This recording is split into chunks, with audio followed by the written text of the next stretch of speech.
മുരളി നെല്ലനാട് നോവൽസിലേക്ക് എല്ലാവർക്കും സ്വാഗതം.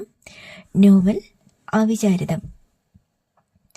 അമൃത ജയരാമനെ നോക്കി ഊറിച്ചിരിച്ചു. അത് വേണ്ട, അമ്മുവും മഹിയും തമ്മിലുള്ള വിവാഹമല്ല നടക്കേണ്ടത്. മൃദുല ശക്തിയായി എതിർത്തു. പിന്നെ ആരുടെ വിവാഹം നടത്തണമെന്നാ നീ പറയുന്നത്? ജയരാമൻ ചോദിച്ചു. എന്റെയും മഹിയേട്ടന്റെയും വിവാഹം നടക്കുന്നതിൽ താല്പര്യമില്ലാത്ത ആരെങ്കിലും ഉണ്ടെങ്കിൽ അതിന് കാരണം പറയണം, അമൃത ആവശ്യപ്പെട്ടു. മൃദുല അവളെ രൂക്ഷമായി നോക്കി. നിന്റെ എതിർപ്പിനുള്ള കാരണം പറ, ജയരാമൻ ആരാഞ്ഞു. കെട്ടിച്ചു വിട്ട് ബാധ്യത ഒഴിവാക്കാനാ ജയേട്ടൻ ഇപ്പോൾ ശ്രമിക്കുന്നത്. അവളെ മെഡിസിന് വിടണമെന്ന ആഗ്രഹം ജയേട്ടൻ മറന്നു. പണം വന്നപ്പോ മോളും അത് കൈവിട്ടു. എല്ലാത്തിലും വലുത് ഒരു തൊഴിലാ, വിവാഹമല്ല ഇപ്പോൾ വേണ്ടത്. മെഡിസിൻ കഴിഞ്ഞു മതി കല്യാണാലോചനയൊക്കെ. അന്നേരം ഒരു ഡോക്ടറെ തന്നെ ഭർത്താവായി കിട്ടും. അവളുടെ നല്ല ഭാവിക്ക് വേണ്ടിയാ ഞാൻ പറയുന്നത്. വിവാഹം മതിയെന്ന് അവൾ ശാഠ്യം പിടിക്കുമ്പോൾ ഞാനെന്ത് ചെയ്യണം? പഠിപ്പിക്കാനാണെങ്കിൽ കയ്യിൽ കാശുണ്ട്. തീരുമാനമെടുക്കേണ്ടത് അമ്മുവാ. ജയരാമൻ ഒഴിഞ്ഞു മാറി. എനിക്ക് ഡോക്ടറൊന്നും ആവണ്ട, ഭർത്താവായി ഡോക്ടറെയും വേണ്ട. എനിക്ക് മഹിയേട്ടനെ മതി.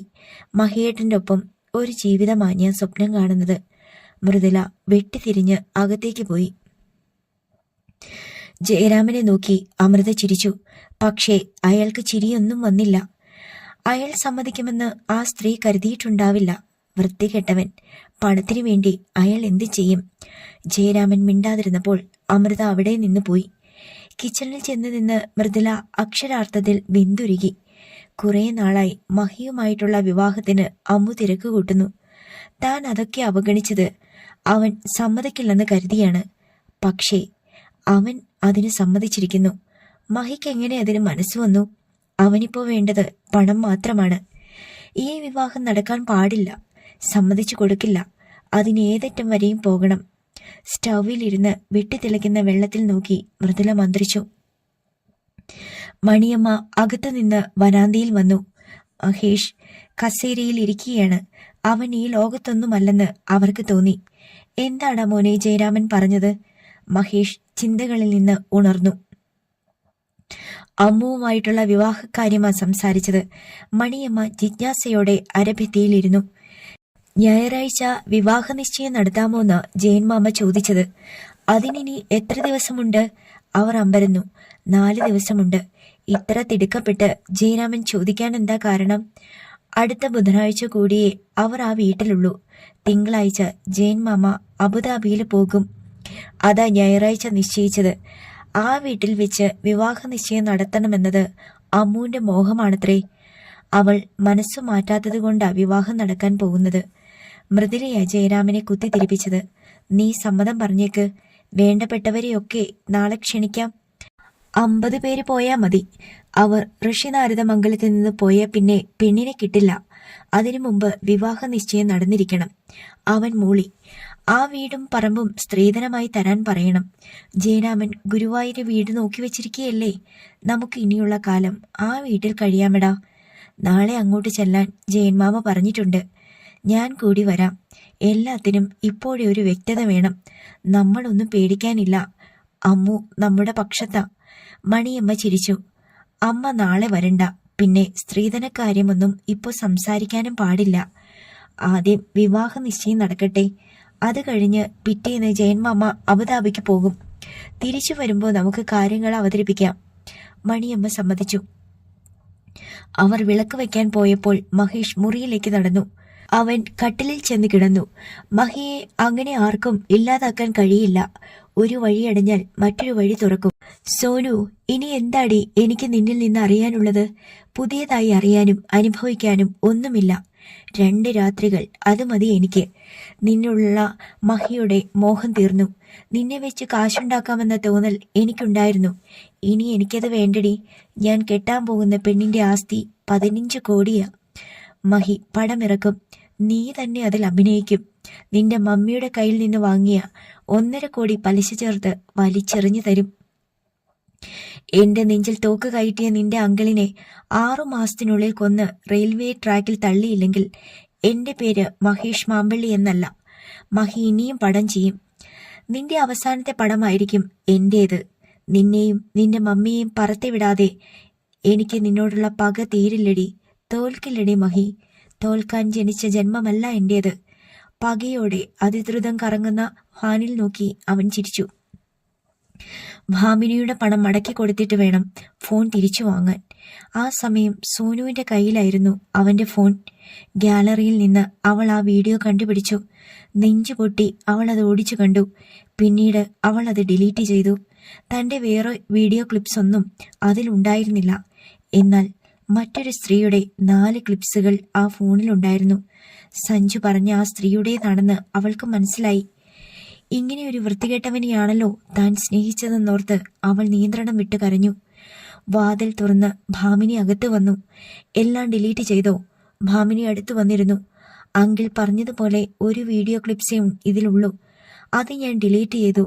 പക്ഷേ മറ്റൊരു സ്ത്രീയെയും അയാൾ ഇതുപോലെ കുടുക്കിയിട്ടുണ്ട്. നീ ഫോണിങ്ങതാ. നമ്മൾ ഡിലീറ്റ് ചെയ്താലും അതൊക്കെ വീണ്ടെടുക്കാവുന്നതേ ഉള്ളൂ. ഈ ഫോൺ നശിപ്പിച്ചു കളയുന്നതാ നല്ലത്. സോനു ഭാമിനിയുടെ നേരെ ഫോൺ നീട്ടിയതും അത് റിങ് ചെയ്തു. ഡിസ്പ്ലേയിൽ മൃദുല എന്ന് തെളിഞ്ഞു. ഇതാ സ്ത്രീയാ ഇവരെ പറ്റിയ സഞ്ജു പറഞ്ഞത്. സോനു പറഞ്ഞു, കോൾ എടുക്ക്. അവർ അയാളെ വിളിച്ചതാ. നീ കോൾ എടുക്ക്. അവൾ പറയുന്നത് എന്താണെന്ന് കേൾക്കാം. അവളുടെ കയ്യിൽ നിന്ന് ഭാമിനി ഫോൺ വാങ്ങിയിട്ട് കോൾ അറ്റൻഡ് ചെയ്തു. എന്നിട്ട് സ്പീക്കർ ഓൺ ചെയ്തു. മഹി, അടക്കിപ്പിടിച്ച സ്വരം വന്നു. നീ എന്താടാ ജയേട്ടനോട് പറഞ്ഞത്? നിനക്കെന്റെ മോളെ കെട്ടണമല്ലേ? നിന്നെ ഞാനതിന് സമ്മതിക്കില്ലടാ. നീ ഒരു മനുഷ്യനോ മൃഗമോ? ഭാമിനി സോനുവിനെ നോക്കി. നിന്റെ നാവിറങ്ങി പോയോടാ. ഒളിച്ചിരുന്നാണ് സംസാരമെന്ന് ഭാമിനിക്ക് മനസ്സിലായി. ഭാര്യ ഭർത്താക്കന്മാരെ പോലെ ജീവിച്ചവരാ നമ്മൾ. ജയേട്ടൻ തിരിച്ചു വന്ന ദിവസം എന്നെ വിളിച്ചിറക്കി കൊണ്ടുപോകാൻ വന്നവനല്ലേ നീ? എന്തെല്ലാം വാഗ്ദാനങ്ങളാ നീ പറഞ്ഞത്? ഇപ്പോ നിനക്കെന്താ മനമാറ്റം വന്നത്? നിനക്ക് ജയേട്ടൻ പണം തരില്ലെന്ന് കരുതിയാണോ? സംസാരം കരച്ചിലേക്ക് വഴിമാറി. മഹി, ഇങ്ങനെയൊരു മഹാപാപത്തിന് നീ തുനിയരുത്. നിന്നെ വിശ്വസിച്ച് എനിക്കുണ്ടായിരുന്നതെല്ലാം നിനക്ക് അടിയറവ് വെച്ചവളാ ഞാൻ. എന്റെ അക്കൗണ്ടിലുണ്ടായിരുന്ന പണം, വീടും പറമ്പും എല്ലാം നിന്റെ ഓരോരോ ആവശ്യങ്ങൾക്ക് വേണ്ടി പണയപ്പെടുത്തിയവളാ ഞാൻ. കുറച്ച് പണം മോഹിച്ച് നീ എന്റെ മോളുടെ കഴുത്തിൽ താലി കെട്ടാൻ തുനിഞ്ഞാൽ എന്റെ മരണമായിരിക്കും സംഭവിക്കുക. എല്ലാം അമ്മൂനെ അറിയിച്ചിട്ടേ ഞാനത് ചെയ്യൂ. നിന്റെ മോഹം നടക്കില്ലടാ. വിവാഹ നിശ്ചയത്തിൽ നിന്ന് നീ പിന്മാറണം. ഭാമിനി കോൾ കട്ട് ചെയ്തു. ഈശ്വര, അയാൾ ആ സ്ത്രീയുടെ മകളെ വിവാഹം ചെയ്യാൻ പോകുന്നോ? ഞെട്ടലോടെ സോനു ചോദിച്ചു. ഇതിലെന്തോ അന്തർനാടകമുണ്ട്. സഞ്ജു നമ്മളോട് പറഞ്ഞത് അവനും ആ സ്ത്രീയും തമ്മിലുള്ള ബന്ധം ഭർത്താവിനും മകൾക്കും അറിയാമെന്ന. എന്നിട്ട് അയാൾ അവന് മകളെ കെട്ടിച്ചു കൊടുക്കുവോ? നീ സഞ്ജുവിനെ വിളിക്കേ. സോനു സഞ്ജുവിനെ കോൾ ചെയ്യുന്ന സമയത്ത് ഭാമിനി മഹേഷിന്റെ സെൽ സ്വിച്ച് ഓഫ് ചെയ്തു. സോനുവിന് സഞ്ജുവിനെ കിട്ടി. ഹലോ സോനു. ഭാമിനി ഫോൺ വാങ്ങി. ഞാനാ സഞ്ജു. ഭാമിനി. എന്താ ആന്റി? മഹിയുടെ വിവാഹം നിശ്ചയിക്കാൻ പോകുമെന്ന് കേൾക്കുന്നുണ്ടല്ലോ. സഞ്ജു എന്ന് പറഞ്ഞ ആ സ്ത്രീയുടെ മകളല്ലേ പെണ്ണ്? സഞ്ജുവിന്റെ ചിരി കേട്ടു. ആന്റി ഇതെങ്ങനെ അറിഞ്ഞു? മഹിയുടെ ഒരു ഫ്രണ്ടാ എന്നോട് പറഞ്ഞത്. അവനെപ്പറ്റി എല്ലാം അറിഞ്ഞു വെച്ച് വിവാഹം എങ്ങനെ നടക്കാനാ? വിവാഹം പോയിട്ട് വിവാഹ നിശ്ചയം പോലും നടക്കില്ല. ഞായറാഴ്ചയാ അത് നിശ്ചയിച്ചിരിക്കുന്നത്. അന്ന് തീരും അവന്റെ കഥ. ആന്റി, ഇതാരോടും പറയരുത്. എന്തെങ്കിലും മണത്തറിഞ്ഞാൽ അവൻ രക്ഷപ്പെട്ടു പോകും. ബുധനാഴ്ച എന്റെ പണം മടക്കിത്തരാമെന്ന് അവൻ പറഞ്ഞിട്ടുണ്ട്. ആ പണം കിട്ടുമെന്ന് ആന്റി ഇനിയും പ്രതീക്ഷ വെക്കരുത്. വിവാഹ നിശ്ചയം കഴിഞ്ഞാൽ ലോട്ടറി അടിച്ച പണം പെണ്ണിന്റെ അച്ഛനിൽ നിന്ന് വാങ്ങി ആന്റിക്ക് തരാനാ അവന്റെ പ്ലാൻ. അങ്ങനെ ഒരു ലോട്ടറി അടിച്ചിട്ടില്ലെന്ന് ഞാൻ ആന്റിയോട് പറഞ്ഞതല്ലേ. അവനെയും അവന്റെ ആളുകളെയും നാട്ടുകാരെയും വിളിച്ചുകൂട്ടി ഒരു ക്ലൈമാക്സാ ഞങ്ങൾ പ്ലാൻ ചെയ്യുന്നത്. ഭാമിനി സ്തംഭിച്ചിരുന്നു. 10 പൈസയുടെ വരുമാനമില്ലാതെ കടക്കാരെ പേടിച്ച് അവൻ വീട്ടിൽ ഒളിച്ചിരിക്കുന്നതിനിടയിൽ പണം തിരിച്ചു പിടിക്കാനുള്ള വഴികളുണ്ടെങ്കിൽ ആന്റി ഒന്ന് ശ്രമിച്ചു നോക്ക്. പക്ഷേ ഞാൻ പറഞ്ഞ കാര്യങ്ങൾ പുറത്തു പോകരുത്. അവൻ ഇവിടെ നിന്ന് മുങ്ങിയാൽ പിന്നെ ആർക്കും കണ്ടെത്താനാവില്ല. ശരി മോനെ. ഭാമിനി സംസാരം അവസാനിപ്പിച്ചു. ആ പണം പോയത് തന്നെ. ഇനിയൊരു പ്രതീക്ഷയും വേണ്ട. ഭാമിനി മുറിയിൽ നിന്നിറങ്ങിപ്പോയി. ഓടി അല്പവും കുറഞ്ഞു പോകേണ്ടെന്ന് കരുതി ഒരു കൂട്ടുകാരന്റെ കാറെടുത്താണ് മഹേഷ് വന്നത്. ജയരാമൻ പത്രം വായിച്ച് സിറ്റൗട്ടിൽ തന്നെ ഉണ്ടായിരുന്നു. അവനെ കണ്ട് ചിരിയോടെ അയാൾ എഴുന്നേറ്റു. നിന്റെ ഇന്നോവ എവിടെ? അത് ലൊക്കേഷനിൽ ഓടുവാ. ഷോട്ട് എടുക്കുന്നത് ആ വണ്ടി വെച്ചാ. നീ കേറി വാ. മഹേഷിനൊപ്പം ജയരാമൻ ഹാളിലേക്ക് കയറി. ഇരിക്കടാ. അയാൾക്ക് അഭിമുഖം അവൻ ഭവ്യതയോടെയിരുന്നു. മുകളിൽ നിന്ന് നാണത്തോടെ അമൃത ഇറങ്ങി വന്നു. മഹിയേട്ടൻ എപ്പോ വന്നു? ഞാൻ വന്ന് കയറിയതേയുള്ളൂ. അവൻ ഭംഗിയായി ചിരിച്ചു. നീ ചെന്ന് ചായ എടുക്ക്. അവൾ നാണം വിടാതെ കിച്ചണിലേക്ക് പോയി. ഞാൻ പറഞ്ഞില്ലേ, വിവാഹ നിശ്ചയം ഇവിടെ വെച്ച് വേണമെന്ന്. അമ്മു നിർബന്ധം പിടിച്ചിട്ടാ അങ്ങനെ നടക്കട്ടെ എന്ന് ഞാനും കരുതിയത്. ഒരിക്കൽ നമ്മളന്ന് മാറ്റി വെച്ചതാ. ജയൻമാമ തനിച്ചാണോ അബുദാബിക്ക് പോകുന്നത്? നിന്നെ ബുദ്ധിമുട്ടിക്കണ്ടെന്ന് കരുതിയാ ഞാൻ വിളിക്കാതിരുന്നത്. എന്റെ കൂടെ സൂരജുണ്ട്. അവൻ ലീവിന് വന്നതാ. ബുധനാഴ്ച തന്നെ അവൻ തിരിച്ചു പോകും. നിനക്ക് എന്തെങ്കിലും സാമ്പത്തിക സഹായം ആവശ്യമെങ്കിൽ മടിക്കാതെ ചോദിക്ക്. അവന്റെ മുഖം വിടർന്നു. എനിക്ക് പണത്തിന്റെ ആവശ്യമൊന്നുമില്ല. പക്ഷേ പടത്തിന്റെ പ്രൊഡ്യൂസർ അല്പം ടൈറ്റില. ഞങ്ങൾ പ്രതീക്ഷിച്ചതിനേക്കാൾ പണം ചെലവായിക്കൊണ്ടിരിക്കുന്നു. ജയൻമാമ സഹായിക്കുകയൊന്നും വേണ്ട. ഒരു പാർട്ട്ണറായ മതി. എക്സിക്യൂട്ടീവ് പ്രൊഡ്യൂസർ എന്ന പേരിൽ ജയൻമാമയുടെ പേരും വെക്കാം. ഞാൻ പ്രൊഡ്യൂസറോട് പറയാം. അതൊന്നും വേണ്ട. കാശ് വേണമെങ്കിൽ ഞാൻ തന്ന് ഹെൽപ്പ് ചെയ്യാം. പക്ഷേ അവധി വെച്ച് നീ തിരിച്ചു വാങ്ങിത്തരണം. ഞാൻ വാങ്ങിത്തരും. അതിൻ്റെ പലിശയും കിട്ടും. എത്രയാ വേണ്ടത്? അങ്ങനെ ചോദിച്ചാൽ പടം പൂർത്തിയായി പുറത്തിറക്കാൻ 5 കോടി വേണ്ടിവരും. ബുധനാഴ്ച ഒരു 2 കോടി എൻ്റെ അക്കൗണ്ടിൽ ഇട്ട് തന്നാൽ മതി. അത് ഞാൻ ചെയ്യാം. നിസ്സാര കാര്യമല്ലേ? എന്നാൽ ഷൂട്ട് ബുധനാഴ്ച തുടങ്ങും. ഞാൻ വാക്കു പറയട്ടെ. എനിക്ക് അവിടെ ചെല്ലുന്ന താമസമല്ലേ ഉള്ളൂ. ഒരു ട്രേയിൽ 1 കപ്പ് ചായയുമായി അമൃത വന്നു. അവൾ അത് മഹേഷിന് കൊടുത്തു. മൃദുല എവിടെ? ജയരാമൻ ചോദിച്ചു. അമ്മ കാപ്പി ഉണ്ടാക്കുന്ന തിരക്കില. അവൾ പറഞ്ഞു. ഇങ്ങോട്ടൊന്ന് വാ മൃദുലേ. അയാൾ ഉറക്കി വിളിച്ചു. മരവിച്ച മുഖവുമായി മൃദുല വാതിൽക്കൽ വന്ന് നിന്നു. മഹേഷ് അവളെ ഗൗനിക്കുക കൂടി ചെയ്തില്ല. പിന്നെ കാര്യങ്ങൾ എങ്ങനെ? ഇനി 2-3 ദിവസമേ ഉള്ളൂ. നിങ്ങളുടെ ഭാഗത്ത് നിന്ന് എത്ര പേർ വരും? 50 പേരുണ്ടാവും. അതിൽ കൂടില്ല, മഹേഷ് പറഞ്ഞു. അവൻ പിന്നോട്ടില്ലെന്ന് മൃദുലയ്ക്ക് മനസ്സിലായി.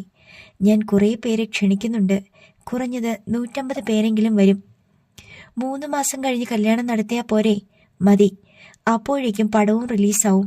അമൃതയെ നോക്കി അവൻ ചിരിച്ചപ്പോൾ മൃദുലയുടെ നെഞ്ചു പൊട്ടി. സദ്യ കാറ്ററിംഗുകാരെ ഏൽപ്പിക്കാം. അവർ തന്നെ പന്തലും ഇട്ടോളും. ഇന്നും നാളെയുമായി ആളുകളെ ക്ഷണിക്കാം. അവൻ തലയാട്ടി. ഞാനിന്ന് മണിച്ചേച്ചിയെ വന്ന് കാണാം. അമ്മ കാപ്പിയെടുക്ക്. മൃദുലയോട് അമൃത ആവശ്യപ്പെട്ടു. കാപ്പിയൊന്നും വേണ്ട. ഞാൻ കഴിച്ചിട്ടാ ഇറങ്ങിയത്. ഇന്ന് കുറച്ചു പേരെ നേരിൽ കണ്ട് ക്ഷണിക്കാനിരിക്കുക ഞാൻ. നാളെ എറണാകുളം വരെ പോകാനുണ്ട്. ചായക്കപ്പ് വെച്ചിട്ട് മഹേഷ് എഴുന്നേറ്റു. നിശ്ചയത്തിന് സിനിമാക്കാരൊക്കെ വരുമോ മഹിയേട്ടാ? അമൃത ഉത്സാഹത്തോടെ ചോദിച്ചു. വിളിച്ചാൽ വരും. അത് വേണോ? ഇതൊരു ചെറിയ ചടങ്ങല്ലേ? അവൻ ചിരിയോടെ അവളെ നോക്കി. അവരെയൊക്കെ കല്യാണത്തിന് ക്ഷണിച്ചാൽ മതി. ഇത് നമ്മൾ അടുത്ത ബന്ധുക്കൾ മാത്രം പങ്കെടുക്കുന്ന ചടങ്ങല്ലേ? ജയരാമൻ പറഞ്ഞു. ചിരിയോടെ അവൾ തലയാട്ടി. എന്നാൽ ഞാൻ ഇറങ്ങട്ടെ. ശരി, നീ ക്ഷണിച്ചു തുടങ്ങിക്കോ. മൃദുലയെ ശ്രദ്ധിക്കാതെ അമൃതയെ നോക്കി ചിരിച്ചിട്ട് മഹേഷ് പുറത്തേക്ക് നടന്നു. അവന്റെ പിന്നാലെ അമൃതയും പോയി. വെട്ടിത്തിരിഞ്ഞ മൃദുല അകത്തേക്ക് പോകുന്നത് ജയരാമൻ കണ്ടു. അവൻ അവളെ ഒന്ന് നോക്കുക പോലും ചെയ്തില്ല. അവളൊരു അമ്മയാണെങ്കിൽ പ്രതികരിക്കുക തന്നെ ചെയ്യും. അല്ലെങ്കിൽ അവളൊരു അമ്മയേ അല്ല. മഹേഷിന്റെ കൂടെ കാറിന്റെ അടുത്തേക്ക് അമൃത ചെന്നു. നമ്മുടെ കല്യാണത്തിന് അമ്മയ്ക്ക് എന്തോ നീരസമുണ്ട്. അച്ഛനെ പറഞ്ഞു മാറ്റാൻ നോക്കിയതാ. മഹിയേട്ടനെ അല്ലാതെ മറ്റാരെയും പ്രതീക്ഷിക്കേണ്ടെന്ന് ഞാൻ തീർത്ത് പറഞ്ഞു. അമ്മൂന് എന്നോട് ഇത്രയും ഇഷ്ടമുണ്ടെന്ന് ഞാൻ അറിഞ്ഞില്ല. മഹിയേട്ടനെ ഞാൻ ഫോണിൽ വിളിക്കാത്തോണ്ടും സൊള്ളാൻ വരാത്തോണ്ടും എനിക്കിഷ്ടമില്ലെന്നാണോ കരുതിയത്? വീട്ടുകാർ പണ്ടേ പറഞ്ഞുറപ്പിച്ചതല്ലേ നമ്മുടെ വിവാഹം. അതിൽ ഇവിടെ ചിലർക്ക് ഇഷ്ടക്കേടുണ്ടായപ്പോൾ ഞാൻ ഇടപെട്ടു. ഞാൻ ഇങ്ങനെയാ മഹിയേട്ടാ, ഒളിപ്പിച്ചു വെച്ച് പെരുമാറാൻ എനിക്കറിയില്ല. അവൻ ചിരിച്ചു. നീയാണെന്റെ തുറുപ്പുകുലാൻ. അച്ഛന് കോടികൾ കിട്ടുമെന്ന് അറിഞ്ഞപ്പോഴാ അമ്മയുടെ മനസ്സ് മാറിയത്. എനിക്കൊരു ഡോക്ടറെ കിട്ടുമെന്നാ പറയുന്നേ. നമ്മുടെ വിവാഹത്തിന് അമ്മയ്ക്ക് തീരെ താല്പര്യമില്ല. ഞാൻ മഹിയേട്ടന്റെ കൂടെ ഇറങ്ങിപ്പോകുമെന്ന് പറഞ്ഞിട്ടാ അച്ഛൻ സമ്മതം മൂളിയത്. എനിക്ക് അമ്മുവിന്റെ ഈ സ്നേഹം മതി. അമ്മ എന്നോട് പറഞ്ഞതാ, സ്വത്തൊന്നും നമുക്ക് വേണ്ട, നീ അവളെ വിളിച്ചുകൊണ്ടുവരാൻ. അങ്ങനെയൊരു മണ്ടത്തരമൊന്നും നമ്മൾ കാണിക്കണ്ട. അച്ഛന് കിട്ടാൻ പോകുന്നതിന്റെ പകുതി നമുക്കുള്ളതാ. പിന്നെ ഈ വീട് എനിക്ക് തരാമെന്ന് പറഞ്ഞിട്ടുണ്ട്. വിവാഹ നിശ്ചയം കഴിഞ്ഞാൽ വിവാഹത്തിന് 3 മാസം വരെ കാത്തിരിക്കാൻ പറ്റില്ലെന്ന് മഹിയേട്ടൻ പറയണം. 1 മാസത്തിനുള്ളിൽ നമ്മുടെ വിവാഹം നടക്കണം. മഹിയേട്ടൻ ഒന്ന് പറഞ്ഞാൽ മതി, ബാക്കി ഞാൻ ഏറ്റു. അതിനുള്ള വെടിമരുന്നൊക്കെ എന്റെ കയ്യിലുണ്ട്. അവൾ ചിരിച്ചു. വിവാഹ നിശ്ചയം കഴിയട്ടെ. സിനിമയിൽ ഒരുപാട് സുന്ദരിമാരെ മഹിയേട്ടന് പരിചയമുണ്ടെന്നറിയാം. എന്നെ മറന്നേക്കരുതേ. ചേ, അമ്മു എന്താ കരുതിയത്? അവർ ആർട്ടിസ്റ്റുകളല്ലേ, അവരുടെ പിന്നാലെ പോകുന്നവനല്ല ഞാൻ. ആരോടും മിണ്ടാൻ പോലും പോകാറില്ല. അമൃതയ്ക്ക് മടുപ്പ് തോന്നി തുടങ്ങി. മഹിയേട്ടൻ ചെല്ല്, ഞാൻ വിളിക്കാം. എന്റെ പഴയ സിമ്മിന് എന്തോ പ്രശ്നമുണ്ട്. പുതിയ സിമ്മിൽ നിന്ന് അമ്മൂനെ വിളിക്കാം. ശരി മഹിയേട്ടാ. അവൻ കാറിൽ കയറിയ ഉടൻ അമൃത കാത്തു നിൽക്കാതെ വീട്ടിലേക്ക് കയറി വന്നു. ജയരാമൻ ഡ്രസ് ചെയ്ത് ഹാളിലേക്ക് വന്നു. അച്ഛനെവിടേക്കാ? 2 ദിവസം കഴിഞ്ഞ് വിവാഹ നിശ്ചയം നടക്കുമല്ലേ, ഞാനിവിടെ ഇരുന്നാ മതിയോ? അയാൾ പുറത്തേക്ക് നടന്നു. അമൃത കിച്ചണിൽ ചെന്നപ്പോൾ ചിന്താധീനയായി നിന്ന മൃദുല പെട്ടെന്ന് ഉണർന്ന് അടുപ്പിൽ കിടന്ന അരിയുടെ വേവ് നോക്കി. അച്ഛൻ ആളുകളെ ക്ഷണിക്കാൻ പോയി. കഷ്ടം, ഒരു ഡോക്ടറെ ഭർത്താവായി കിട്ടേണ്ട പെണ്ണ സ്ഥിരമായി ഒരു പണിയില്ലാത്ത ഒരുത്തിന് വേണ്ടി വാശി പിടിച്ച് ജന്മം പാഴാക്കുന്നു. അവനെന്തോ സിനിമ പിടിക്കുന്നത്രേ. അത് പൊട്ടിപ്പോയാൽ ജീവിക്കാൻ കയ്യിൽ എന്തുണ്ട്? നീ ആലോചിച്ചിട്ടുണ്ടോ? അതിന് മഹിയേട്ടനല്ലല്ലോ അതിന്റെ പ്രൊഡ്യൂസർ. അവൾ ഒരു പ്ലേറ്റിൽ ദോശ എടുത്തു വെച്ച് ചട്നി ഒഴിച്ചു. പടം പിടിക്കുന്നത് മഹിയേട്ടനാന്ന് അമ്മയോട് ആരാ പറഞ്ഞത്? മൃദുല ഒന്ന് പതറി. നിന്റെ നന്മയെ കരുതിയാ ഞാൻ പറയുന്നത്. ആ സഞ്ജുവുമായിട്ട് നീ അടുപ്പത്തിലായെന്നാ ഞാൻ കരുതിയത്. അത് നല്ല ബന്ധമായിരുന്നു. അവന്റെ വീട്ടുകാർ അവനു വേണ്ടി മുറപ്പെണ്ണിനെ കണ്ടെത്തി. വാക്കു പറഞ്ഞാൽ പിന്നെ ഞാൻ എന്തു ചെയ്യും? അമ്മയ്ക്കറിയോ, എന്നോടുള്ള ഇഷ്ടം കൊണ്ട് മഹിയേട്ടൻ സഞ്ജുവിന്റെ വീട്ടിൽ ചെന്ന് അവന്റെ അച്ഛനെ കണ്ടു. മൃദുല മിഴിച്ചു നിന്നു. മഹിയേട്ടനു വേണ്ടി വാക്കു പറഞ്ഞ പെണ്ണാ ഞാനെന്നും ഞാനിപ്പോ സഞ്ജുവുമായി അടുപ്പത്തിലാണെന്നും അവന്റെ അച്ഛനോട് മഹിയേട്ടൻ കരഞ്ഞു പറഞ്ഞു. അങ്ങനെയാ സഞ്ജു മാറിയത്. മുറപ്പെണ്ണുമായി അവന്റെ വിവാഹം നിശ്ചയിക്കുകയും ചെയ്തു. മൃദുലയ്ക്ക് മറുപടി ഇല്ലാതായി. അതുമാത്രമല്ല, വേറൊരു സംഭവം ഉണ്ടായി. അമൃത മൃദുലയുടെ മുഖത്ത് നോക്കി കൂസാതെ പറഞ്ഞു. എന്താ? മൃദുല പെട്ടെന്ന് ചോദിച്ചു. അമ്മ ഇത് അച്ഛനോട് പറയരുത്. മഹിയേട്ടനുമായുള്ള വിവാഹത്തിന് ഞാൻ തിടുക്കം കൂട്ടാൻ കാരണമുണ്ട്. നീ കാര്യം എന്താണെന്ന് വെച്ചാ പറ. മൃദുലയ്ക്ക് ക്ഷമ കിട്ടു. 2 ആഴ്ച മുമ്പ് ഞാൻ ക്ലാസ് കഴിഞ്ഞു ബസ് സ്റ്റോപ്പിൽ നിന്നപ്പോ കാറിൽ വന്ന മഹിയേട്ടൻ വണ്ടി നിർത്തി. വീട്ടിൽ വിടാമെന്ന് പറഞ്ഞ കാറിൽ കയറ്റിയത്. മഹിയേട്ടൻ എന്നെയും കൊണ്ടുപോയത് മഹിയേട്ടന്റെ ഓഫീസിലാ. അവിടെ ആരും ഉണ്ടായിരുന്നില്ല. ഓരോന്ന് പറഞ്ഞ മഹിയേട്ടൻ എന്നെ. അവൾ നിർത്തിയിട്ട് മൃദുലയെ നോക്കി. മൃദുല വിറയ്ക്കാൻ തുടങ്ങി. എനിക്കൊന്നും അറിയില്ലായിരുന്നു. എന്റെ കുറെ ഫോട്ടോയും മഹിയേട്ടൻ എടുത്തു. അതൊന്നും പുറത്ത് കാണിക്കാൻ കൊള്ളില്ല. എനിക്കിനി വേറെ ഒരാളെ വിവാഹം ചെയ്യാൻ പറ്റുമോ? അമ്മ തന്നെ പറ. എടീ, അമ്മ എന്തിനാ ചാടുന്നത്? നിങ്ങളൊക്കെയല്ലേ മഹിയേട്ടന് ഇവിടെ എന്തിനാ സ്വാതന്ത്ര്യം കൊടുത്തത്? അപ്പോ ഓർക്കണമായിരുന്നു. ഇനി തുള്ളിയിട്ട് കാര്യമില്ല. കൂരമ്പുകൾ പോലെ അവളുടെ വാക്കുകൾ മൃദുലയുടെ ഇടനെഞ്ച് പിളർത്തി. മഹിയേട്ടന്റെ കുഞ്ഞ് വയറ്റിലുണ്ടോ എന്ന് പോലും എനിക്ക് സംശയമുണ്ട്. നാണം കെടണ്ടെങ്കിൽ എത്രയും വേഗം കെട്ട് നടത്തിത്താ. അവൾ ദോശ തിന്നാൻ തുടങ്ങി. മൃദുലയുടെ കാതുകൾ കൊട്ടിയടച്ചു. എന്റെ ദൈവമേ, ഇതിൽ കൂടുതൽ ഒരു ശിക്ഷ ഇനി വേറെ എന്തുണ്ട്? അമൃതയുടെ മനസ്സ് മുരണ്ടു. നിങ്ങളിങ്ങനെ പച്ചയ്ക്ക് കത്തുന്നത് എനിക്ക് കാണണം. ഇനി നിങ്ങളെ കാത്തിരിക്കുന്നത് അതാണ്. ബൈക്കിൽ നിന്നിറങ്ങി മഹേഷ് വരാന്തയിൽ കയറിയപ്പോൾ ഡ്രസ് ചെയ്ത മണിയമ്മ പുറത്തു വന്നു. നീ ആൾക്കാരെ ക്ഷണിക്കാനല്ലേ പോയത്? പുതിയൊരു ഫോൺ വാങ്ങാൻ പോയതാ. 1.5 ലക്ഷത്തിന്റെ നിന്റെ ആ ഫോൺ ചീത്തയായോ? മണിയമ്മ അമ്പരന്നു. അതിന് കുഴപ്പമൊന്നുമില്ല. ആ ഫോണിലേക്ക് എപ്പോഴും കോളാ. പുതിയൊരു കണക്ഷൻ എടുത്താൽ അത് സ്വിച്ച് ഓഫ് ചെയ്ത് വെച്ചേക്കാം. മണിയമ്മ കുടയെടുത്ത് കക്ഷത്ത് വെച്ചു. ക്ഷണിക്കാനുള്ളവരെയൊക്കെ ഇന്നുകൊണ്ട് ക്ഷണിച്ചു തീർക്കണം. നാളെ ക്ഷണിച്ചാൽ ആരും വരില്ല. നമ്മുടെ ഭാഗത്തു നിന്ന് കുറഞ്ഞത് 50 പേരെങ്കിലും പോണം. നീ മഞ്ജുവിന്റെ വീട് വരെ ഒന്ന് പോയിട്ട് വാ. നീ ചെന്നില്ലേല് രമേശൻ വരില്ല. ബന്ധുവീട്ടിലൊക്കെ ചെന്ന് അമ്മ വിളിക്ക്. ഞാൻ സിനിമയുടെ ഷൂട്ടുമായി കൊടൈക്കനാലിലാണെന്ന് പറഞ്ഞാൽ മതി. ബാക്കിയുള്ളവരെയൊക്കെ ഞാൻ വിളിച്ചോളാം. മഞ്ജുവിന്റെ വീട്ടിലും പോകാം. ഒരു ഓട്ടോറിക്ഷ വീടിന്റെ മുന്നിൽ വന്നു നിന്നു. പ്രകാശൻ വന്നു. അമ്മ ചെല്ല്, അല്പം കഴിഞ്ഞ് ഞാൻ ഇറങ്ങാം. വൈകിട്ട് മോതിരവും വളയും വാങ്ങിയിട്ടേ വരാവൂ. അതൊക്കെ ഞാൻ ഏറ്റു. മണിയമ്മ ഇറങ്ങിപ്പോയി. അവർ ഓട്ടോയിൽ കയറി പോകുന്നതുവരെ അവൻ അവിടെ നിന്നു.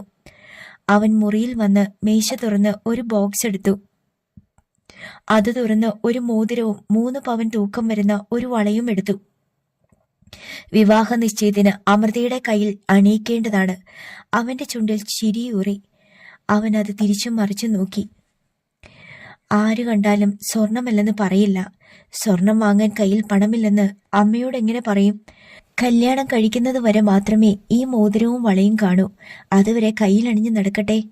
മോതിരവും വളയും ഒരു കടലാസിൽ പൊതിഞ്ഞ് അവൻ ബോക്സിലാക്കി. അത് മേശയിൽ വെച്ചു പൂട്ടി. മഹേഷ് കട്ടിലിൽ പോയിരുന്നു. ഫിലിം ഫീൽഡിലുള്ള ആരെയും വിവാഹ നിശ്ചയം അറിയിക്കാൻ പാടില്ല. മറ്റേതെങ്കിലും വഴിക്ക് ആരും അതറിയാനും പോകുന്നില്ല. ചടങ്ങിൽ പങ്കെടുക്കേണ്ടത് ഏറ്റവും അടുത്ത ബന്ധുക്കൾ മാത്രം മതി. അടുത്ത ഫ്രണ്ട്സിനെയും ഒഴിവാക്കണം. സ്ക്രിപ്റ്റ് റൈറ്റർ ഗോപികൃഷ്ണൻ ഒരിക്കൽ പറഞ്ഞത് മഹേഷ് ഓർത്തു. നമ്മുടെ ഈ ഫീൽഡിലേക്ക് നാട്ടുകാരെയോ ബന്ധുക്കളെയോ ഒരിക്കലും കൊണ്ടുവരരുത്. കൊണ്ടുവന്നാൽ നമുക്ക് ആദ്യം പണി തരുന്നത് അവരായിരിക്കും.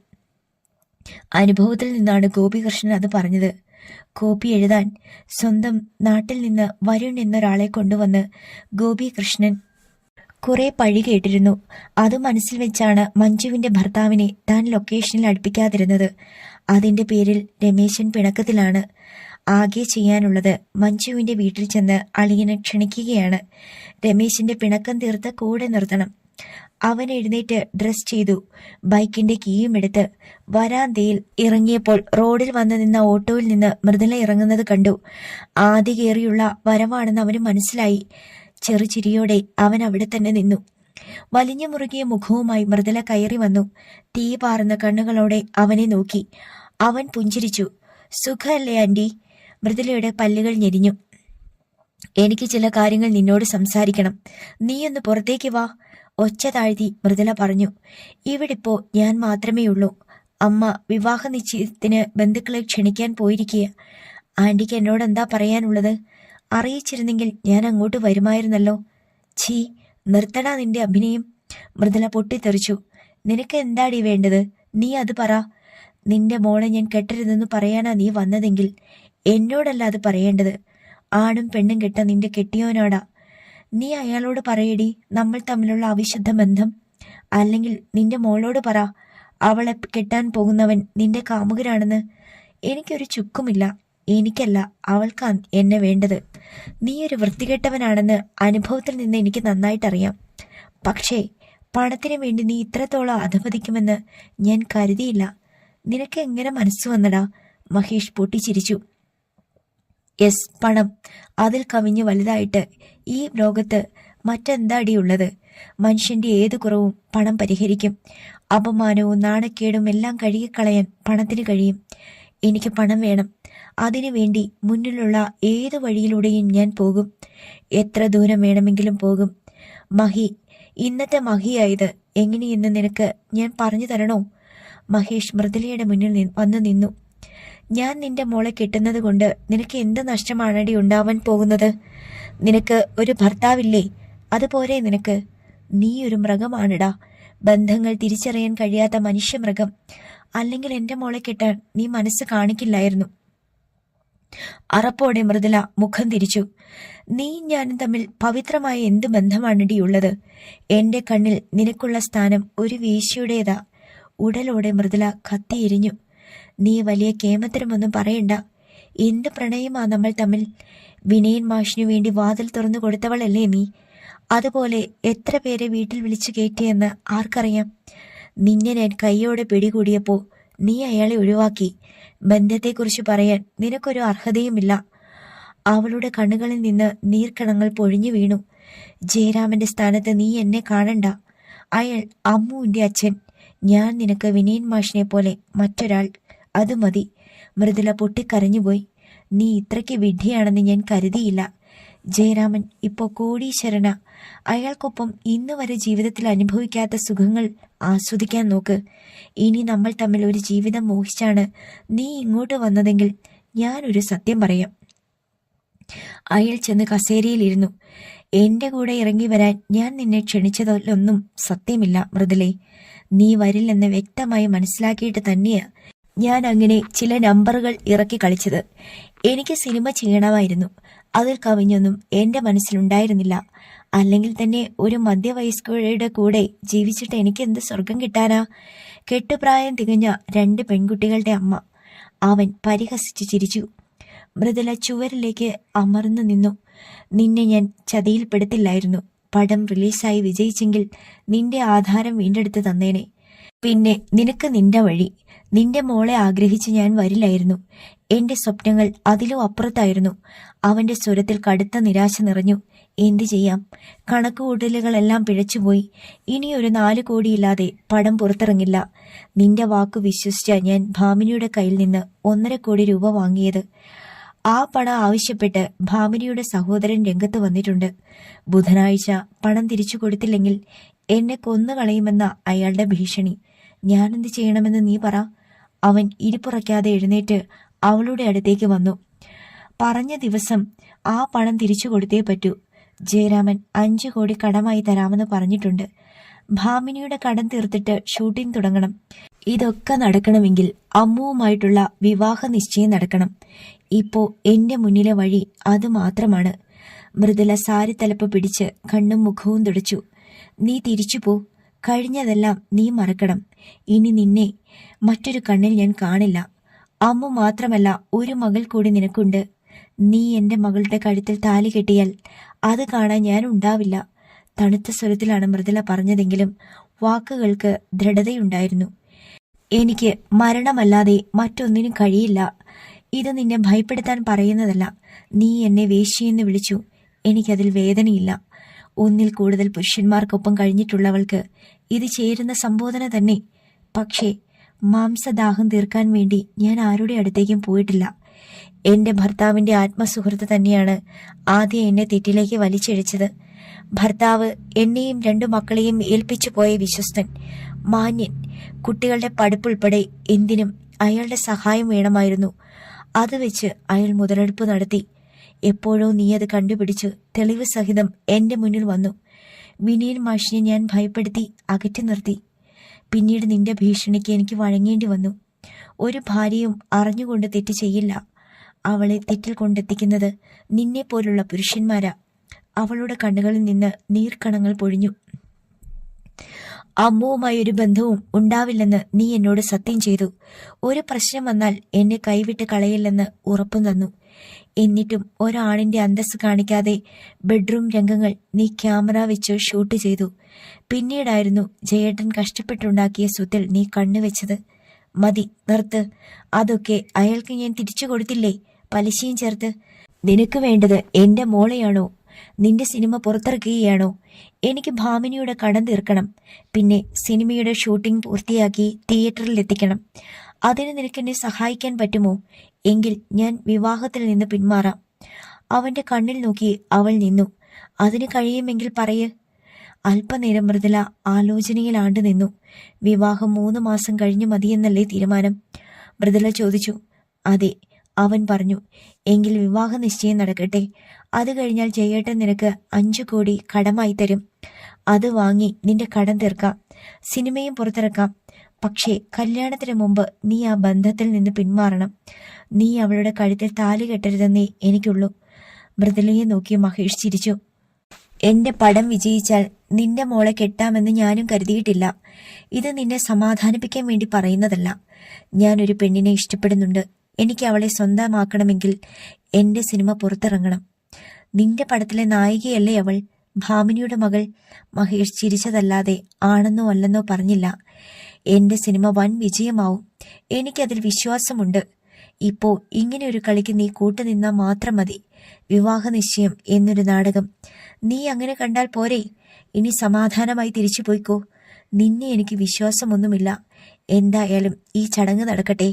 പക്ഷേ നിന്റെ മനസ്സ് പിന്നെയും എന്റെ മകളുടെ വഴിക്ക് വന്നാൽ നീ അവളുടെ കഴുത്തിൽ താലി കെട്ടില്ല. ഇതെന്റെ വാക്ക്. മഹേഷ് പരിഹാസത്തോടെ ചിരിച്ചു. സത്യമാണടാ ഞാൻ പറഞ്ഞത്. എന്റെ മോൾക്കും ജയേട്ടനും കത്തെഴുതി വെച്ചിട്ട് ഞാൻ ജീവനൊടുക്കും. പിന്നെ നീയും ഉണ്ടാവില്ല. നിനക്ക് ബുദ്ധിയുണ്ടെങ്കിൽ കിട്ടുന്ന വലിയ തുക സിനിമയിൽ കളയാതെ എവിടെയെങ്കിലും പോയി ജീവിക്കാൻ നോക്ക്. ഇനി നമ്മൾ തമ്മിൽ ഇങ്ങനെ ഒരു കൂടിക്കാഴ്ച ഉണ്ടാവില്ല. മൃദുല തിടുക്കപ്പെട്ട് ഇറങ്ങിപ്പോയി. മഹേഷ് കസേരയിൽ വന്നിരുന്നു. അവന്റെ മനസ്സിലൂടെ പലവിധ ചിന്തകൾ കടന്നുപോയി. ഭാമിനിയുടെ കടം വീട്ടിയാൽ കയ്യിലുള്ളത് 3.5 കോടി രൂപ. അതൊരു വലിയ തുകയാണ്. മൃദുല പറഞ്ഞതുപോലെ പടം 8 നിലയിൽ പൊട്ടിയാൽ പിന്നെ മഹേഷ് ഇല്ല. വിവാഹ നിശ്ചയം കഴിഞ്ഞ നിലയ്ക്കും ജയരാമൻ അത് എഴുതി തള്ളും. മോള് തനിക്ക് വേണ്ടി വാശി പിടിക്കുകയില്ലേ? അമ്മുവുമായുള്ള കല്യാണം ഉറപ്പിച്ചതുപോലെ നടക്കും. പക്ഷേ മൃദുല പിന്നോട്ടില്ലെന്ന് ഉറപ്പാണ്. അവന്റെ ചുണ്ടിൽ കൊല്ലുന്ന ചിരി വിരിഞ്ഞു. ജയരാമന് വെച്ച കെണി അവൾക്കും വെക്കണം. കുണ്ടായി പവിത്രന് രൂപ 5 ലക്ഷം കൊടുത്താൽ മതി. അവൻ അവളെ തീർത്തു തരും. പ്രതിബന്ധങ്ങൾ തകർത്തെറിഞ്ഞ് മുന്നോട്ടു പോകുന്നവനെ വിജയമുണ്ടാവൂ. സിനിമയുടെ ഷൂട്ടിംഗ് നടക്കുക തന്നെ വേണം. അതൊരു അഭിമാന പ്രശ്നമാണ്. ഭാമിനിയോടുള്ള പക സോനുവുമായി തട്ടിച്ചു നോക്കിയാൽ അമൃത ഒന്നുമല്ല. സിനിമ വിജയിച്ചാൽ സോനു തന്റെ കൂടെ ഇറങ്ങി വരും. അവിടെ തീരും ഭാമിനിയും അവളുടെ സഹോദരനും. പടം പൊളിഞ്ഞാൽ ജയരാമന്റെ മകളെ കെട്ടണം. അതിനു മുമ്പ് മൃദുലയെ തീർക്കണം. പ്രതികാരത്തോടെ അവൻ ചിരിച്ചു. ഗോപാൽജിക്കൊപ്പം രാവിലെ കാറിൽ കയറിയതായിരുന്നു ജയരാമൻ. ജയരാമനാണ് കാർ ഡ്രൈവ് ചെയ്തത്. തലേന്ന് രാത്രിയാണ് ജയരാമന് ഗോപാൽജിയുടെ കോൾ വന്നത്. മലമ്പുഴയിൽ ഒരു തറവാട് വീടും കുറച്ച് തെങ്ങിൻ തോപ്പും വിൽപ്പനയ്ക്കുണ്ട്. നാട്ടിലുള്ള ആർക്കും പിടികൊടുക്കാതെ താമസിക്കാൻ പറ്റിയ സ്ഥലം. പിറ്റേന്ന് പോയി സ്ഥലം കാണാമെന്ന് ഗോപാൽജി പറഞ്ഞപ്പോൾ ജയരാമൻ രാവിലെ പുറപ്പെടുകയായിരുന്നു. എത്രയും വേഗം ഒരു വീട് കണ്ടെത്താനുള്ള തത്രപ്പാടിലായിരുന്നു. കിരാതമൂർത്തി ക്ഷേത്രം കഴിഞ്ഞപ്പോൾ തനി ഗ്രാമമായി. ജയരാമന്റെ മനസ്സിലൊരു ഉണർവ് തോന്നി. സാറിനെങ്ങനെ ഈ സ്ഥലം ഇത്ര കൃത്യമായി അറിയാം? ഗോപാൽജി റൂട്ട് പറഞ്ഞു കൊടുത്തപ്പോൾ ജയരാമൻ ചോദിച്ചു. പാലക്കാട് എനിക്കറിയാത്ത ഏത് സ്ഥലമാ ഉള്ളത്? 22-ാം വയസ്സിൽ തുടങ്ങിയ സർക്കാർ സേവനമാ. ഗോപാൽജി മീശത്തുമ്പ് പിരിച്ചുവെച്ചു. ആള് നല്ല ഫോമിലാണെന്ന് ജയരാമന് മനസ്സിലായി. വരുന്ന വഴി കാറിൽ നിന്ന് ഇളനീർ ചേർത്ത് 2 പെഗ് ബർക്കാടി പിടിപ്പിച്ചിരുന്നു. കാഴ്ചയിൽ അയാൾ ഒരു ഗൗരവക്കാരനാണെങ്കിലും ഉള്ളുകൊണ്ട് സഹൃദയനാണെന്ന് നേരത്തെ ബോധ്യപ്പെട്ടിരുന്നു. ഇനി വലത്തോട്ട് തിരിഞ്ഞോ? ജയരാമൻ കാർ വലത്തോട്ട് തിരിച്ചു. കോൺക്രീറ്റ് ഇട്ട ഇട റോഡായിരുന്നു അത്. ഗോപാൽജി ഫോണിലൂടെ സ്ഥലത്തെത്തിയ വിവരം പറഞ്ഞു. ആ ഗേറ്റിനു മുമ്പിൽ നിർത്തിക്കൂ. ഉയരമുള്ള ഗേറ്റിനു മുന്നിൽ കാർ നിർന്നു. മതിലിൽ മാണിക്കോത്ത് എന്ന് എഴുതി വച്ചിട്ടുണ്ടായിരുന്നു. ജയരാമൻ ഇറങ്ങി വന്നു. ജയരാമന് ആ പരിസരം നന്നേ ഇഷ്ടപ്പെട്ടു. വീട്ടുപേരും ബോധിച്ചു. ഈ റോഡ് ചെല്ലുന്നത് ഒരു ശ്രീകൃഷ്ണ ക്ഷേത്രത്തിലേക്കാ. ഉണ്ണിക്കണ്ണന്റെ പ്രതിഷ്ഠയാ. ഒരു ദിവസം അവിടുത്തെ കണ്ണനെ കണ്ടാൽ മുടങ്ങാതെ എന്നും നമ്മൾ അവിടേക്ക് ചെല്ലും. ചിരിയോടെ അകത്തെ ഓടാമ്പലെടുത്ത് ഗോപാൽജി ഗേറ്റ് തുറന്നു. ജയരാമൻ പിന്നാലെ ചെന്നു. ഓടുപാകിയ തലയെടുപ്പുള്ള ഒരു ഇരുനില വീടായിരുന്നു മുന്നിൽ. വിശാലമായ മുറ്റം. ആൾതാമസമുള്ള വീടാണെന്ന് ജയരാമന് മനസ്സിലായി. ചില വഴികൾ, സ്ഥലങ്ങൾ ഒക്കെ കാണുമ്പോൾ ആ സ്ഥലത്ത് വന്നിട്ടില്ലെങ്കിൽ പോലും മുമ്പ് കണ്ടതായും അനുഭവിച്ചതായും തോന്നാറുണ്ട്. അങ്ങനെയൊരു മാനസികാവസ്ഥയിലായിരുന്നു ജയരാമൻ. ചാരുപടിയും ചുറ്റുവരാന്തയുമുണ്ട്. തറ ഗ്രാനൈറ്റാണ്. ജയരാമൻ വാ. വീട്ടിലേക്ക് കയറാതെ വീടിന്റെ ഒരു ഭാഗത്തേക്ക് ഗോപാൽജി അയാളെ കൂട്ടിക്കൊണ്ടുപോയി. തെങ്ങിൻ തോപ്പായിരുന്നു അത്. നല്ല കായ്ഫലമുള്ള തെങ്ങുകൾ. ജയരാമന്റെ മനസ്സിൽ നിരാശ പടർന്നു. വീടിന്റെ കൂടെ ഉള്ളതാണോ സാറേ ഈ തോപ്പ്? കണ്ടാൽ അറിയില്ലേ?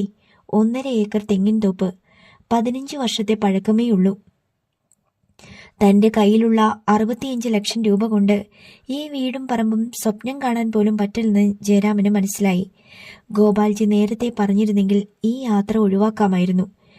2 പേരും പൂമുഖത്തേക്ക് വന്നു. ഗോപാൽജി ചാരു കസേരയിൽ ചെന്നിരുന്നു. ഇവിടെ ആരുമില്ലേ? ജയരാമൻ ചോദിച്ചു. ഇല്ല, കീയുമായി നോട്ടക്കാരൻ ഇപ്പോ വരും. ജയരാമൻ ഇരിക്കെ. ജയരാമൻ ചാരുപടിയിലിരുന്നു. സാറിന് അറിയാലോ, എന്റെ കയ്യിൽ 65 ലക്ഷം രൂപയേ ഉള്ളൂ. ഈ വീടിനും പറമ്പിനും കോടികൾ ചോദിക്കും. മതിപ്പ് വില അറിഞ്ഞിട്ട് വന്നാൽ മതിയായിരുന്നു. ഗോപാൽജി ചിരിച്ചു. പറമ്പിന് ജയരാമൻ ഉദ്ദേശിക്കുന്ന വിലയൊന്നും ഇവിടെയില്ല. 1.5 ഏക്കർ പറമ്പായതുകൊണ്ട് വില കുറയും.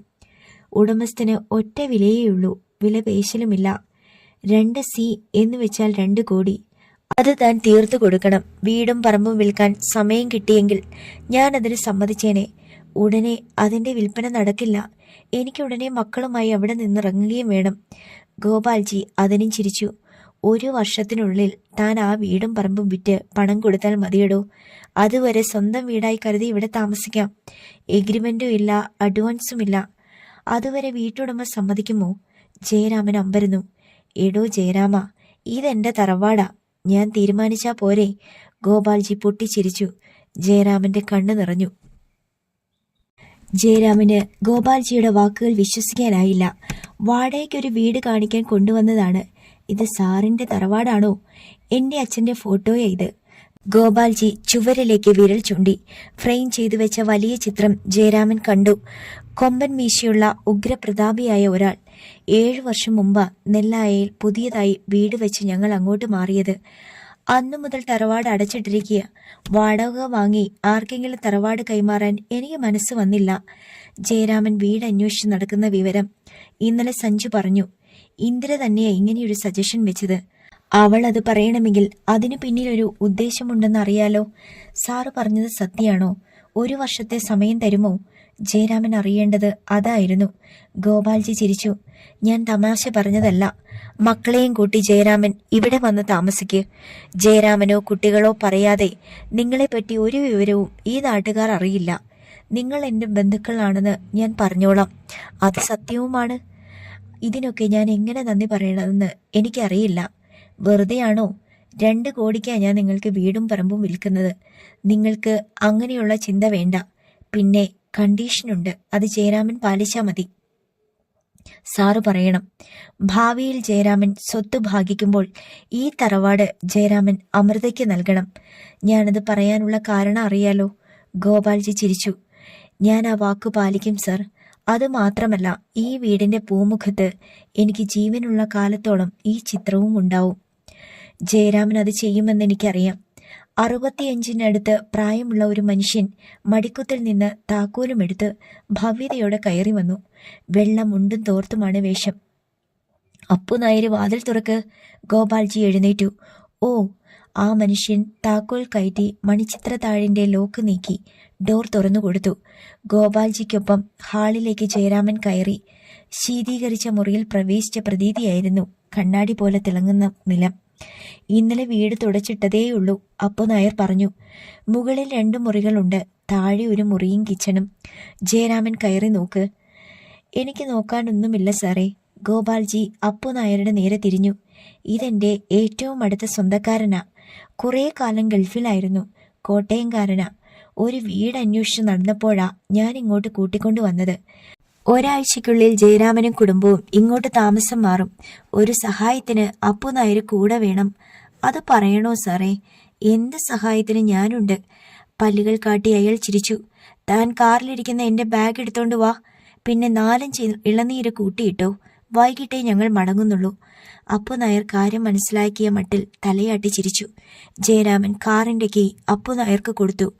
അയാൾ അതും വാങ്ങി പുറത്തേക്ക് പോയി. അച്ഛന്റെ കാലത്തെ ഇവിടുത്തെ കാര്യങ്ങൾ നോക്കുന്ന ആളാ. വാടോ ജയരാമ, വീടിന്റെ ഭംഗി കാണണമെങ്കിൽ മുകളിൽ പോണം. ഗോപാൽജി സ്റ്റെയർ കേസ് കയറി. പിന്നാലെ നടക്കുമ്പോൾ മുണ്ടിന്റെ തുമ്പ് പിടിച്ച് ജയരാമൻ കണ്ണു തുടച്ചു. വീടിന്റെ മുകളിലെ ബാൽക്കണിയിൽ നിൽക്കുമ്പോൾ മൃദുല ഓട്ടോയിൽ നിന്നിറങ്ങുന്നത് അമൃത കണ്ടു. അച്ഛൻ പോയിക്കഴിഞ്ഞ് പിന്നാലെ ബന്ധുക്കളെ ക്ഷണിക്കാനെന്ന് പറഞ്ഞു പോയതാണ്. മിക്കവാറും അയാളെ കാണാനാവും പോയിട്ടുണ്ടാവുക. എങ്ങനെ ഈ സ്ത്രീക്ക് ഇത്ര മനോധൈര്യത്തോടെ പിടിച്ചു നിൽക്കാൻ കഴിയുന്നു? അയാൾ തന്റെ കഴുത്തിൽ താലി കെട്ടിക്കോട്ടെ എന്നാണോ അവർ കരുതുന്നത്? എത്ര ആലോചിച്ചിട്ടും അവൾക്ക് അതിനുള്ള ഉത്തരം കിട്ടിയില്ല. അല്പസമയം കഴിഞ്ഞ് അമൃത താഴെ വന്നപ്പോൾ കിച്ചണിൽ ചാരുതയോട് സംസാരിച്ചു നിൽക്കുകയാണ് മൃദുല. നിന്റെ അച്ഛൻ എവിടേക്കാ പോയതെന്ന് പറഞ്ഞോ? ഞാനെങ്ങനെ അറിയാനാ? ചേച്ചിയോട് ചോദിക്ക്, ചാരുത പറഞ്ഞു. നാളെ ഒരു ദിവസം കൂടിയേ ഉള്ളൂ. ഡ്രസ്സ് എടുക്കുന്ന കാര്യമൊന്നും എന്നോട് ഇതുവരെ പറഞ്ഞിട്ടില്ല. ഞാൻ കരുതിയത് വേഗം തിരിച്ചു വരുമെന്നാ. വിവാഹം പോലെ തന്നെയേ വിവാഹ നിശ്ചയവും. ബ്ലൗസ് തുന്നാനുള്ള സമയമെങ്കിലും വേണ്ടേ? മൃദുല ദേഷ്യപ്പെട്ടു. അതെന്നോടാണോ പറയേണ്ടത്? ഡ്രസ്സ് എടുക്കാൻ മനസ്സ് കാണിക്കേണ്ടത് വീട്ടുകാരാ, അല്ലാതെ കല്യാണപ്പെണ്ണല്ല. അച്ഛൻ ഇറങ്ങിപ്പോയപ്പോൾ ചോദിക്കണമായിരുന്നു. അമൃത മുഖം വീർപ്പിച്ചു. ഞാൻ അറിഞ്ഞോ ഇത്രയും വൈകുമെന്ന്? എടുത്തു ചാടി പുറപ്പെട്ടപ്പോഴേ ഞാൻ കരുതിയതാ ഒന്നിനും സമയം കിട്ടില്ലെന്ന്. 4 ദിവസത്തിനുള്ളിൽ വിവാഹ നിശ്ചയം. ധൃതി പിടിക്കേണ്ട കാര്യമൊന്നുമില്ലായിരുന്നു. അല്ലെങ്കിലും നിങ്ങൾക്ക് ഈ ബന്ധത്തിൽ താല്പര്യമില്ലെന്ന് എനിക്കറിയാം. എനിക്ക് നിങ്ങളുടെ ഡ്രസ്സിൻ്റെ ആവശ്യമില്ല. ഉള്ളതിൽ നല്ല ഡ്രസ്സ് ഞാൻ ധരിച്ചോളാം. ഞാൻ പരാതി പറയാതിരുന്നാ പോരെ? നിങ്ങൾ ഇതൊന്ന് നടത്തി തന്നാൽ മാത്രം മതി. നീ എത്ര തുള്ളിയാലും ഇതൊരു നാടകം മാത്രമാണെന്ന് മൃദുല മനസ്സിലോർത്തു. അവനൊരു മോതിരം നിന്റെ വിരലിലിടും. പിന്നെ ഒന്നും സംഭവിക്കാൻ പോകുന്നില്ല. മൃദുലയ്ക്ക് ജീവനുണ്ടെങ്കിലും ഇല്ലെങ്കിലും നിന്റെ കഴുത്തിൽ അവൻ താലി കെട്ടില്ല. ചേച്ചി അച്ഛനെ ഒന്ന് വിളിക്ക്. അച്ഛൻ ടൗണിൽ നിന്നാ മതി. നമുക്ക് അങ്ങോട്ട് പോകാം. രാത്രിയായാലും കുഴപ്പമില്ലല്ലോ. രാവിലെ തുന്നാൻ കൊടുത്ത ബ്ലൗസ് വൈകിട്ട് കിട്ടും. ചാരുത നിഷ്കളങ്കിയായി പറഞ്ഞു. അമൃത മിണ്ടാതെ നിന്നു. പാവം, അവൾ എന്തറിയുന്നു? വിവാഹ നിശ്ചയത്തിന് പുതിയ സാരിയല്ലേ ധരിക്കേണ്ടത്? ചേച്ചി ചെന്ന് അച്ഛനെ വിളിക്ക്. ചാരുത നിർബന്ധിച്ചപ്പോൾ അമൃത മുറിയിലേക്ക് പോയി. അച്ഛൻ പോയ വിവരമൊന്നും അറിഞ്ഞിട്ടില്ല. ദൂരെ എവിടെയോ ഒരു വാടക വീട് നോക്കാൻ പോയതാണ്. അവൾ സെല്ലെടുത്ത് ജയരാമനെ വിളിച്ചു. റിങ് ചെയ്ത ഉടൻ ജയരാമന്റെ സ്വരം വന്നു. മോളെ, ഗോപാൽജി സാറ് എന്നെയും കൂട്ടിക്കൊണ്ടു പോയത് എവിടേക്കാണെന്ന് സഞ്ജു നിന്നോട് എന്തെങ്കിലും പറഞ്ഞോ? ഇല്ല, ഇന്ന് ഞാൻ വിളിച്ചിട്ട് കിട്ടിയതുമില്ല. അച്ഛനിപ്പോ എവിടെയാ? ഞാൻ മലമ്പുഴയില്ല. കൂടെ ഗോപാൽജി സാറുമുണ്ട്. സഞ്ജു ഒരു സർപ്രൈസാ നമുക്ക് വേണ്ടി മാറ്റിവെച്ചത്. ജയരാമന്റെ വാക്കുകൾ അവളുടെ കാതിൽ വീണു. വിസ്മയം കൊണ്ട് അവളുടെ മുഖം വിടർന്നു. ഗോപാൽജി സാർ കുടുംബ വീടാ നമുക്ക് തരുന്നത്. പഴയ കൊട്ടാരം പോലൊരു വീട്, 1.5 ഏക്കർ തെങ്ങിൻ തോപ്പ്. അച്ഛന് ഇതൊന്നും വിശ്വസിക്കാൻ പറ്റുന്നില്ല മോളെ. കരയണോ ചിരിക്കണോ എന്നറിയാതെ നിൽക്കുക. ചാരുത മുറിയിലേക്ക് വരുന്നത് അവൾ കണ്ടു. ഡ്രസ്സ് എടുക്കണ്ടേ അച്ഛാ? ചാരു വന്ന് ചോദിക്കുക. ചാരുതയുടെ സാന്നിധ്യം അവൾ അറിയിച്ചു കൊടുത്തു. ഞാൻ രാത്രിയെ തിരിച്ചെത്തു. നിങ്ങൾ വടക്കാഞ്ചേരിയിൽ പോയി ഡ്രസ്സ് എടുത്തോ. പൈസ നിന്റെ അക്കൗണ്ടിലിട്ട് തരാം. അത് വേണോ? വേണം. 4 ആളിന്റെ മുന്നിൽ വന്ന് നിൽക്കേണ്ടതല്ലേ? ചാരുവിനും ഡ്രസ്സ് എടുത്തോളൂ. ഒന്നിനും ഒരു കുറവ് വരുത്തണ്ട. ശരി, കോൾ കട്ടായി. അച്ഛൻ എന്തു പറഞ്ഞു? നമ്മളോട് പോയി ഡ്രസ്സ് എടുക്കാൻ. പൈസ അക്കൗണ്ടിലേക്ക് അയച്ചു തരാമെന്ന്. എന്നാൽ ഇനി ഒന്നും ആലോചിക്കണ്ട. അമ്മച്ചേച്ചി റെഡിയാക്. നമുക്കിപ്പോ തന്നെ പോകാം. ഉത്സാഹത്തോടെ ചാരുത മുറിയിൽ നിന്നിറങ്ങിപ്പോയി. പുതിയ വീട്ടിലേക്ക് ചെന്ന് കയറുന്നത് പുത്തൻ ഡ്രസ്സുമായിട്ട് വേണമെന്ന് അവൾക്ക് തോന്നി. അമൃത സഞ്ജുവിന്റെ നമ്പറിലേക്ക് വിളിച്ചു. സ്വിച്ച് ഓഫ് ചെയ്തിരിക്കുന്നു എന്ന അറിയിപ്പ് വന്നു. ഇന്ന് മനഃപൂർവ്വം തന്നെ വിളിക്കാത്തതാണെന്ന് അവൾക്ക് മനസ്സിലായി. സഞ്ജുവിന്റെ കോൾ വരണമെങ്കിൽ അച്ഛൻ തിരിച്ചു വരണം. അമൃത എഴുന്നേറ്റ് ഡ്രസ് ചെയ്യാൻ തുടങ്ങി. ഒരു ഗ്ലാസ് കട്ടൻ കാപ്പിയുമായി വിനീൻ മാഷ് പൂമുഖത്തേക്ക് വന്നു. ചാരുകസേരയിലിരുന്നു. റോഡിൽ ബുള്ളറ്റ് ബൈക്കിന്റെ ഇരമ്പൽ കേട്ടു. വീട്ടിലേക്കുള്ള വഴി ബൈക്ക് തിരിഞ്ഞപ്പോൾ അത് ഭദ്രനാണെന്ന് അയാൾക്ക് തോന്നി. പട്ടത്താനം വീടിന്റെ മുറ്റത്ത് ഭദ്രന്റെ ബൈക്ക് വന്നു നിന്നു. കാലു വീശി ഭദ്രൻ ഇറങ്ങി.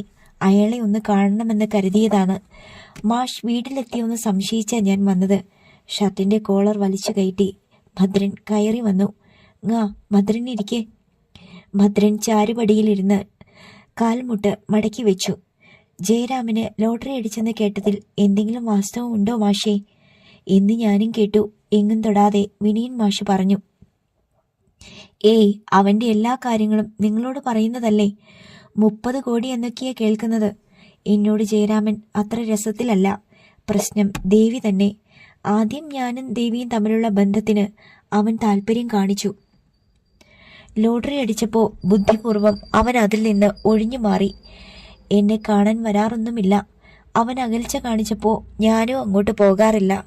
മുമ്പ് ദിവസവും 2 നേരം ഇങ്ങോട്ട് വരുന്നതാ. അവൻ എന്നെ ഒഴിവാക്കുന്നതാ. അതെനിക്ക് മനസ്സിലായി.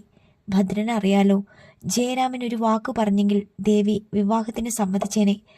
അവൻ പറഞ്ഞാൽ അവൾ അനുസരിക്കില്ലെന്ന ഇപ്പോ ജയരാമന്റെ പറച്ചിൽ. എനിക്കറിയാം അവന്റെ മനസ്സിലിരിപ്പ്. ഭദ്രൻ അമർത്തിയൊന്നു മൂളി. അവന് ഇപ്പോ അടിക്കടി കൊച്ചുപുരയ്ക്കിൽ വന്നു പോകുന്ന വിവരമൊക്കെ ഞാൻ അറിയുന്നുണ്ട്. ഒരു കുടുംബം ഉള്ളവൻ എന്തിനാ അവളെ കാണാൻ വരുന്നത്? വിനയൻ മാഷ് ഉഷാറായി. ഈ ചോദ്യം ഭദ്രൻ എന്നോടല്ല ചോദിക്കേണ്ടത്. ഭദ്രൻ ദേവിയുടെ സഹോദരനാ. ഒരു കാര്യം ഞാൻ പറയാം. ജയരാമൻ 2 വള്ളത്തിലും കാലി വെച്ച് നിൽക്കുന്നത് നല്ല കാര്യമല്ല.